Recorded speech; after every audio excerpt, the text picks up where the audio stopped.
Kandidat Capres 2024 membuat frustasi, persis seperti saat terpilihnya SBY selama 2 kali. Ditulis oleh C. Anton di seaworld.com. Halo, selamat menyaksikan informasi dari channel Tanda Seru. Sebagai rakyat jelata, menulis suka-suka sesuai dengan hati nurani tanpa beban adalah hal yang luar biasa. Kebebasan bersuara seperti saat ini didapat dengan tidak mudah. Zaman dulu, semasa Orde Baru, jangankan bersuara dengan terbuka, berpuisi aja bisa hilang entah di mana rimbanya. Seperti sebuah watak yang sulit dihilangkan karena terbiasa dilakukan berulang-ulang. Begitu pula praktik korupsi, kolusi, dan nepotisme sudah menjadi pemandangan yang lumrah dan dianggap sebagai hal yang lumrah. Dari birokrasi terendah hingga tertinggi dibutuhkan amplop untuk memperlancar segala urusan. Belum lagi harus punya jaringan relasi yang berdasi. Bukti sulit dihilangkannya anggapan itu adalah ketika koruptor cengar-cengir meskipun sudah diputuskan bersalah. Kejahatan korupsi dianggap kejahatan yang membanggakan. Korupsi seperti sebuah pembuktian bahwa ia adalah orang penting, sedangkan maling ayam adalah cerminan derajat kaum rendah. Jaringan Orde Baru begitu kuat karena semuanya diuntungkan. Tidak untuk rakyat jelata seperti saya yang bertanya-tanya mengenai isi buku IPS yang di dalamnya menuliskan bahwa Soeharto adalah bapak pembangunan, karena pada faktanya di tempat saya tinggal jalannya masih tanah, listrik hanya dimiliki oleh orang yang dianggap mampu. Lalu pembangunan seperti apa yang dilakukan Soeharto? Ternyata pembangunan yang hanya berfokus di Pulau Jawa, terutama Jabodetabek, padahal Indonesia saat itu ada 27 provinsi. Masih di dalam buku pelajaran, Indonesia digemborkan mampu swasembada pangan, padahal di kampungku banyak petani yang menjual padinya untuk kebutuhan penunjang pendidikan hingga kesehatan. Untuk makan, nasi tiwul dan nasi jagung merupakan hal yang kerap ditemui ketika itu. Yang saya ingat ketika kecil adalah nasi empok, jagung halus yang kemapul karena makan menggunakan sayur bening. Demokrasi di masa Orde Baru dianggap demokrasi palsu. Bahkan ada lelucon, sebelum pemilu selesai, pemenangnya sudah bisa ditentukan. Soeharto mungkin diberikan waktu panjang untuk memperbaiki diri dengan mengabdi pada negeri, namun mungkin disia-siakan. Itu seperti dikonfirmasi dengan tragedi Kuda Tuli, penyerbuan markas PDI karena terpilihnya Megawati menjadi ketua umum partai PDI di tahun 1996. Kubu Surjadi yang dianggap perpanjangan Soeharto menyerang dan terbukti disusupi oleh TNI, lambang kekuatan Soeharto ketika itu. SBY adalah orang yang dianggap ikut bertanggung jawab terhadap tragedi itu. Setelah tragedi Kuda Tuli, perlawanan terhadap Orde Baru muncul di mana-mana.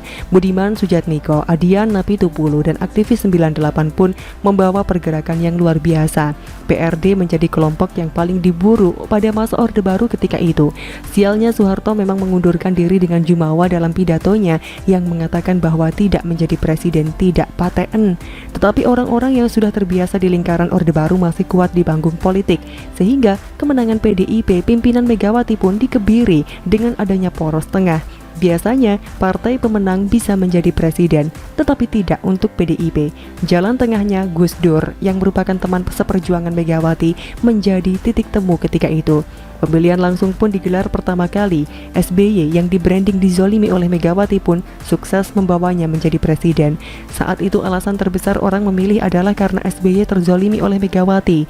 Wakilnya SBY ketika itu adalah JK, orang yang juga berpengaruh semenjak Orde Baru dengan Golkar yang dianggap partai penopang Orde Baru. Bagi yang mengikuti perkembangan politik Indonesia serta menyusuri sejarahnya, pasti frustasi ketika itu. Bagaimana tidak, SBY dan JK itu masih kental dengan Orde Baru, orde yang ditumbangkan dengan perjuangan yang tak mudah. Sama seperti Soeharto, SBY seperti piawai dalam berbagai strategi, terutama dalam mengamankan kekuasaan. Semua partai dirangkul, yang menolak saat itu cuma PDIP. Tak tertarik meskipun ditawari kursi menteri yang cukup banyak. 10 tahun masa pemerintahan SBY bagi rakyat jelata seperti kami yang tinggal di desa-desa tidak merasakan peninggalan program kerjanya. Bahkan sudah menjadi rahasia umum, proyek mangkrak pun ditinggalkan. Negara seperti berjalan autopilot. Kesempatan yang diberikan pada Tra SBY seharusnya sudah selesai, sama seperti yang diberikan kepada Tra Soeharto. Tetapi pada faktanya Demokrat diamankan oleh keluarga Cikeas. Bahkan nama partai pernah didaftarkan atas nama pribadi. Pemegang otoritas tertinggi pun berada di tangan Tra Cikeas. Kita menuju di masa ini, masa periode kedua Jokowi. Kandidat capres yang nongol dan ramai pun membuat frustasi. Tidak ada alasan kuat untuk kaum rakyat jelata seperti saya berbangga terhadap capres-capres yang nongol saat ini. Mereka semua tenar bukan karena pemikiran apalagi prestasi, tetapi karena narsisme medsos dan baliho yang dipasang di mana-mana. Orang-orang dengan pemikiran dan kerja keras yang hebat serta tulus justru tidak populer. Panggung politik saat ini seperti panggung drama yang diperankan bak selebriti. Semua terkesan sebagai hiburan dan bentuk eksistensi. Bagaimana rakyat jelata seperti kami ini tidak frustasi dengan nasib anak cucu kami? Fundamental penting yang dibangun Jokowi bisa mubazir dan mangkrak jika capres-capres narsis yang jadi.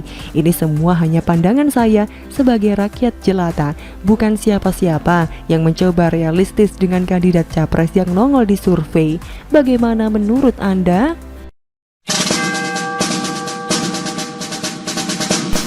Antara cendana, Jokowi, PKS ajak pilih Ganjar, sedang PAN lirik Erik Anies. Ditulis oleh Antle Anto Cahaya di seaworld.com. Halo, selamat menyaksikan informasi dari channel Tanda Seru. Nuansa perpolitikan Indonesia pada masa sekarang suhunya mulai menghangat saja.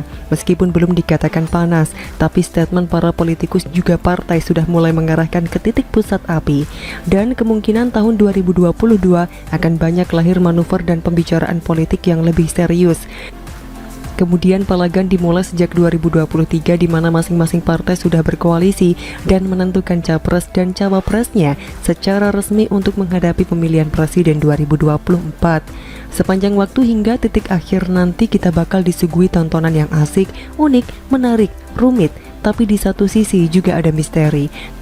Sosial media akan terjadi pesta pora para pendukung yang militan, dan kita sebagai masyarakat akan melihat lobi-lobi tingkat tinggi untuk menentukan pengganti Jokowi. Kemungkinan akan ada 3 pasang calon presiden atau kembali seperti tahun 2014 dan 2019. Cukup 2 pasangan yang berlaga di dalam arena. Selagi belum menginjak tahun 2023, maka peta itu masih dianggap peta buta. Apapun bisa terjadi nanti. Dan sementara itu, kita bisa bebas membuat opini, persepsi, dan asumsi berdasarkan clue yang secara sporadis ada saat ini hingga waktu pencoblosan tiba. Sepeninggal Jokowi, seolah partai-partai politik seperti bersuka cita. Jokowi yang secara figur memang sangat kuat dan mengakar di tanah air, auranya cukup ditakuti oleh siapapun yang berhadapan dengannya. Buktinya, pada Pilpres 2019, 55% lebih rakyat Indonesia memilih sosok Jokowi kembali menakodai republik ini. Padahal rasanya sudah tak terhitung banyaknya arah panah berupa fitnah menghujani tubuhnya yang kurus sejak 2014. Tapi jika Tuhan berkehendak, kekuatan sebesar apapun tak akan pernah sanggup membelokkan arah takdir. Nah, sepeninggal Jokowi yang terhalang undang-undang sudah barang tentu membuka pintu masuk klan para tokoh politik yang ingin berkuasa di Indonesia. Kalau orang Jawa bilang wes podo kemecer, dengan air liur yang meleleh di sana-sini karena keinginannya yang sangat besar. Era runtuhnya Orde Baru selama 32 tahun berkuasa, yaitu Jenderal Besar Soeharto, membuka keran bagi siapa saja bisa menjadi presiden Indonesia dengan segala ketentuannya. Sampai akhirnya Indonesia dikenal negara demokrasi terbesar ketiga di dunia setelah Amerika Serikat dan India. Meskipun pilar sistem demokrasi di negara ini telah dan terus berkembang dengan baik, namun hakikat demokrasi untuk melahirkan pemimpin-pemimpin terbaik di semua tingkatan masih perlu mendapat perhatian. Sementara itu, dinasti cendana yang dibangun Soeharto bak raja sama sekali tak menghasilkan keturunan-keturunan yang mumpuni di bidang politik. Semua anak dan cucu Soeharto justru dicekoki dengan materi yang melimpah sejak bayi, menggunakan aji mumpung bapaknya semasa menjabat, sehingga tak heran jika tak ada garis keturunan Soeharto yang mendapat tempat di hati rakyat Indonesia, kecuali segelintir para cecunguk mereka yang bertebaran seantero negeri. Dengan sistem branding kampungan yang sempat viral, piye kabare, isi penak zamanku toh? Gimana kabarmu? Masih enak zamanku toh? Para cecunguk Orba itu berusaha membangunkan dan menarasikan bom waktu yang dibungkus rapi seolah di masa Soeharto itu enak. Buktinya, partai-partai yang mereka buat, klan cendana, juga sama sekali tak menarik minat rakyat. Ibarat kata semua berakhir masuk keranjang sampah demokrasi. Malah belakangan beberapa anaknya harus bayar hutang ke negara akibat kebijakan bapaknya dulu. Memang enak sih masa Soeharto, enak untuk yang dekat dengan penguasa. Sedang rakyat dininabobokan dengan berbagai macam subsidi, tapi akan menjadi bom waktu suatu saat nanti. Dan tahun 1998 adalah buktinya. Dan dari sekian manuver yang terjadi di awal, ada hal yang menarik beberapa hari belakangan ini. Salah satunya yaitu dari PKS. Melalui Mardhani Alisera, secara tiba-tiba ia bicara politik identitas. Mardhani beranggapan politik identitas semestinya jangan sampai terjadi di tahun 2024 nanti. Oleh karenanya ia beranggapan tak ada salahnya jika ia dan para pemilih PKS untuk menjatuhkan pilihannya ke Ganjar Pranowo. Saya mendorong pemilih PKS memilih Ganjar, bagus buat saya. Pemilih PDIP memilih saya, misalkan bagus asalkan ada dasarnya, ujar Mardhani dalam sebuah diskusi di Kompleks Parlemen Jakarta, Rabu 27 Oktober. Pernyataan Mardhani ini cukup mengagetkan, sebab selama ini politik identitas acap dibangun PKS sendiri. Semisal saja saat Pilgub DKI Jakarta ketika Ahok melawan Anies Baswedan. Politik identitas yang paling menonjol saat Pilgub adalah soal faktor keturunan dan agama, di mana Ahok memiliki keturunan Tionghoa dan beragama Nasrani. Dari sisi ini Ahok diserang habis-habisan sampai satu titik Ahok harus menerima dirinya masuk penjara. Dimulai karena politik identitas. Bahkan jauh sebelumnya di tahun 2014, Jokowi yang asli Jawa Tulen dan beragama Islam pun tak luput serangan politik identitas. Jokowi dikatakan dari keturunan Cina dan beragama Nasrani. Dan siapa pemicu dari politik identitas yang mengandung muatan fitnah jahat tersebut? Saya rasa pembaca SeaWorld sudah paham para pemainnya yang biadab, dan saya meyakini orang-orang yang sekarang masih bermain dan ikut terlibat di pemilu 2024 tak bakal mendapat restu Ibu Pertiwi apapun dan bagaimanapun mereka bersembunyi. Semesta akan mencatatnya sebagai para politikus dengan sebutan kedibal negeri. Kiranya di jidat mereka sudah ada tanda yang tak kasat mata. Kembali ke pernyataan Mardhani dari PKS. Ini saya rasa hanya akal-akalan saja, mengingat dalam sejarahnya PKS tak memiliki DNA bisa bergabung atau berkoalisi dengan partai dengan platform nasionalisme. Dengan catatan jika benar pada akhirnya PDIP menempatkan Ganjar sebagai calon presiden mereka. Sedang di sisi lain, PAN, salah satu partai yang juga bingung seperti halnya PKS yang sama sekali tak memiliki figur di intern mereka, nampaknya dengan genitnya menyebut beberapa tokoh di luar partai. Dan baru-baru ini mereka sampai sebut Erick Thohir menjadi salah satu calon dari PAN selain Anies dan Emil.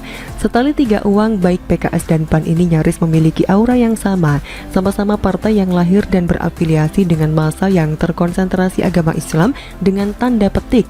Sangat berbeda dengan PKB atau P3 yang juga basisnya agama Islam. Lirikan PAN ke Erick ini tak mengejutkan. Pasalnya Erick sang Menteri BUMN ini di banyak kesempatan juga nampaknya kesemsem ingin merasakan menjadi orang nomor satu di negeri ini. Beberapa waktu yang lalu wajahnya sempat warawiri di mesin ATM, tapi setelah dapat kritikan tak nongol lagi. Itu hanyalah salah satu indikasi terselubungnya agar popularitas terangkat.